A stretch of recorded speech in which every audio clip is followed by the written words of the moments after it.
Выбора нет. Да, отдохнем. Но это не так. Вот это не так понимается. Это не так понимается. Что я такой, выбора нет. Все. Да, но многие же адвайтисты на это Это не так. Все, ничего не делать не будем. Все, выбора нет, все. Это крайности. Или или особенно на форумах, ну кто говорит? Кто говорит? Я говорю, кто говорит? Знаешь, на этих форумах всегда про это я. Нету никакого я, никто не говорит, и все. Это, знаешь, ты Сливает. понимаешь, для чего все это делается, говорится? Чтобы ум замолчал. Вот эти прям сейчас, вот чтобы ум замолчал. Все. Вот эти все вопросы, кто говорит, чтобы ты перестал искать, и все, и ум обрушился. Но если я так скажу, и ты не сделаешь этого, он не обрушится. Потому что это надо поделать. И поэтому такие существуют и персонажи, которые тебе говорят. Кто говорит, Да, они тебе не скажут, для чего это. Они тебе прямым текстом направляют. Понимаешь? Но кто говорит? А кто говорит? Лиза говорит? Да. Лиза это кто? Лиза это кто? Лиза это кто? Персонаж, да. Вот что подразумевается под персонажем? Имеется в виду Образ, образ. идея. Ум все время рисует идеи. Ум все время рисует Но ведь идеи есть же о какая-то мире. форма. Форма это персонаж же тоже. Или Форма это иллюзия. Тебе кажется, что эта форма есть.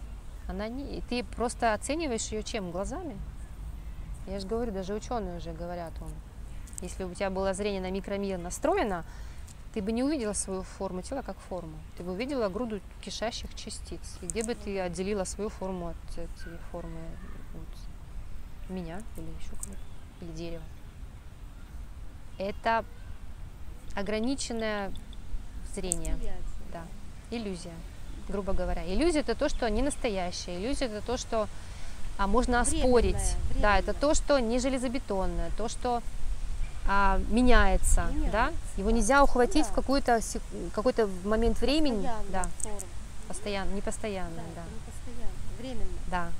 И когда мы понимаем, что мы за эту иллюзию цепляемся, а там нет ничего сущностного, мы начинаем искать постоянное. Ну да, верно. Вот. Даже твое тело, как ты его воспринимаешь, как тело, оно даже само по себе не одинаковое каждое мгновение. Даже на уровне тела. Даже сейчас сердце пересаживают. Вот ты прикинь, вот ты даже просто задумайся. Я говорю, я тело, и у меня меня взяли, кусок меня, сердца, и пересадили. Я где остался? Меня что, меньше стало? Или я какой-то другой? Вот это как меня вообще? Вот если задуматься, Ну да. как это меня? Или в меня что-то? Вообще как?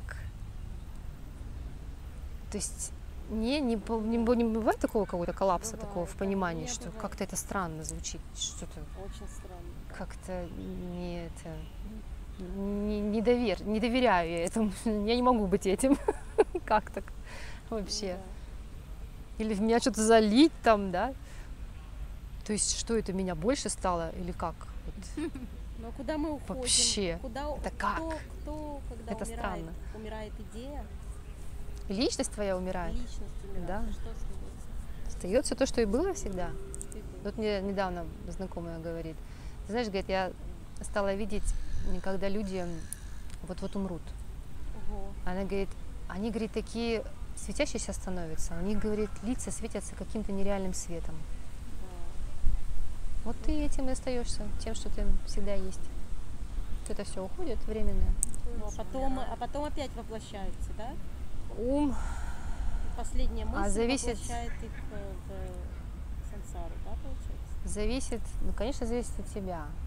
Ну вот один из случаев у одной моей подруги, знакомый, там клиническую смерть испытал.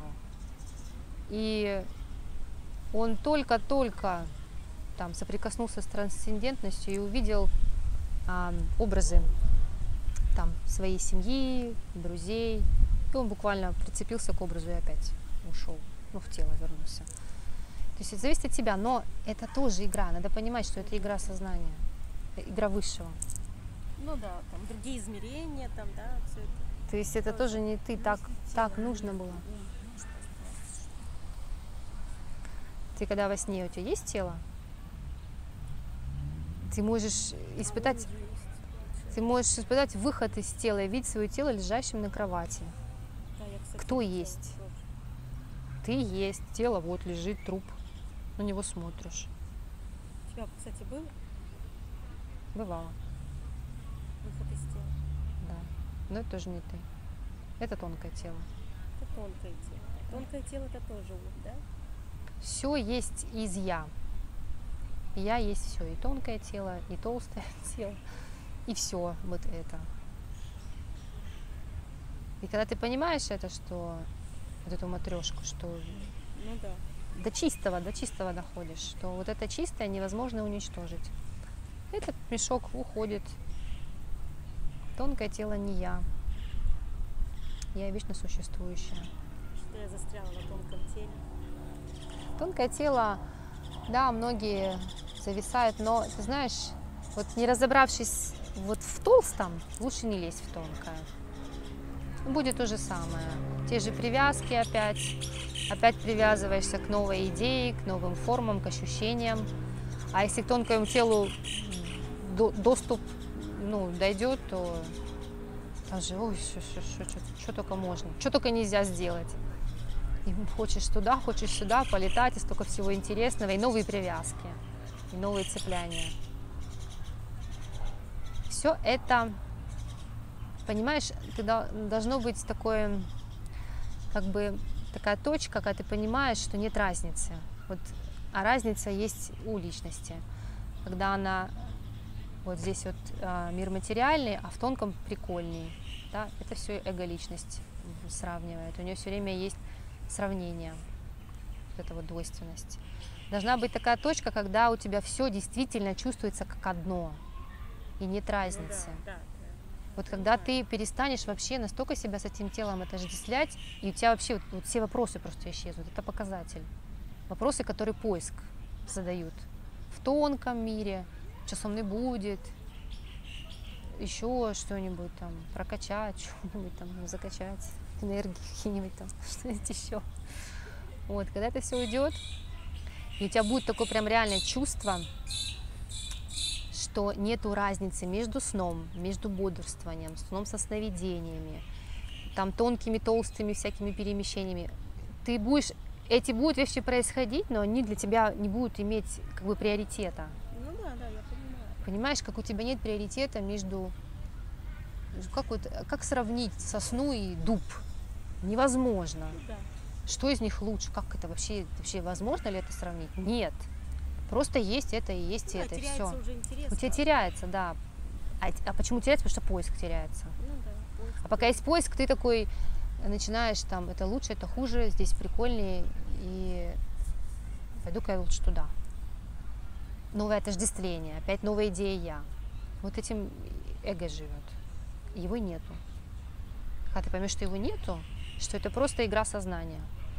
Я уже сознанием обозвала высшее. Игра высшего. Все. Тогда у тебя настоящая сдача возникает. Но там уже нет сдающегося. То есть ты уже не проживаешь это как сдачу, как что-то надо сделать. Это естественно, это уже не называется сдачей. Это уже не называется медитацией. Это уже просто твое естественное состояние. Не называется вообще ничем. Потому что там нет кого бы то ни было делающего, делателя.